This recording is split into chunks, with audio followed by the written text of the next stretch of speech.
With Team Plan, add users within your account, organize them into groups, and provide them remote access.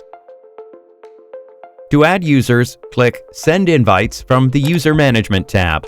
Enter the email address of the user you want to add and click Invite User. The invited user will get an email with the link to register. Once the user is registered, their account will be added to your account. You can also create groups to organize your users.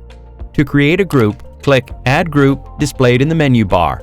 Enter the group name in the Group Name field and click Add. You can add and organize users in particular groups. Click Add Users displayed in the menu bar. Enter the email address of the users you want to add in that particular group. Select the group name from the drop-down menu and click Invite User. To view the list of all configured computers, go to the Computers tab. The status, whether the computer is online or offline, will be displayed next to the computer name you want to access. Go to the File Access tab to access and manage files and folders of configured computers.